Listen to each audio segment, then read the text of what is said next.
29th Ordinary Sunday Liturgy.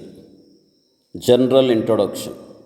Today, on the 29th Sunday of the Ordinary Time, the Church celebrates the Mission Sunday. On this day, the Liturgy of the Word invites us to reflect on the theme, Worship of God. The Second Vatican Council officially recognized the worth and value of non-Christian religions. There could be salvation even outside the church, and hence the question, why mission? The pilgrim church is, by her very nature, missionary, says Vatican Second Council.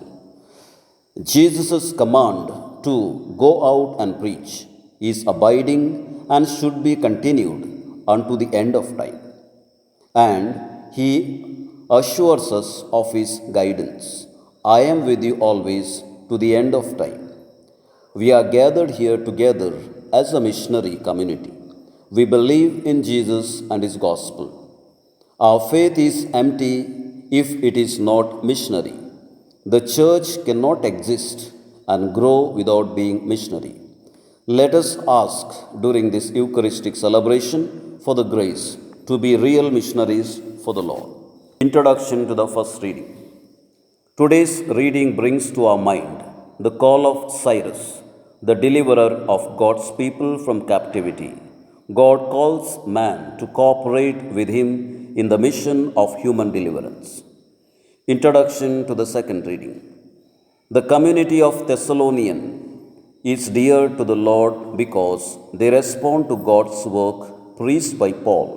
Paul thanks God for the faith, love, and hope of the community. Introduction to the Gospel reading. The question posed by the opponents of Jesus in today's Gospel does not seem relevant. It is rather a counter-attack on the position taken by Jesus. Jesus could very well probe into the hearts and minds of people.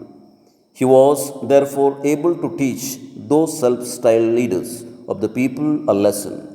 Give to Caesar what is Caesar's and give to God what is God's. Prayer of the faithful. First, for the church. Lord, we pray for the church and all its leaders. Fill them with spirit of mission. May they all strive hard to preach the gospel to the ends of the world. Let us pray to the Lord. Second, for the country. Lord, we pray for our country and its political leaders. Especially we pray for the peace in Israel and Palestine. May all our leaders be concerned about their people and the development of the country. May they dedicate themselves totally for the welfare of the people and country. Let us pray to the Lord. Third, for the sick and the suffering. Lord, we pray for the sick, especially those who are addicted to alcohol, drugs, and pornography. Give them the sense of realization of their self and their responsibility in the society. Help them to come out of these addictions as early as possible. Let us pray to the Lord. Fourth, for the missionaries. Lord, we pray for the missionaries as they go on for mission to far places. Be with them in their struggles of life. May their hard work for the gospel win many more for Christ. Let us pray to the Lord. Fifth, for the community gathered. Lord, we pray for our parish community. Make us generous towards mission. We are not able to go on mission, but at least make us generous to contribute for mission generously. Let us pray to the Lord.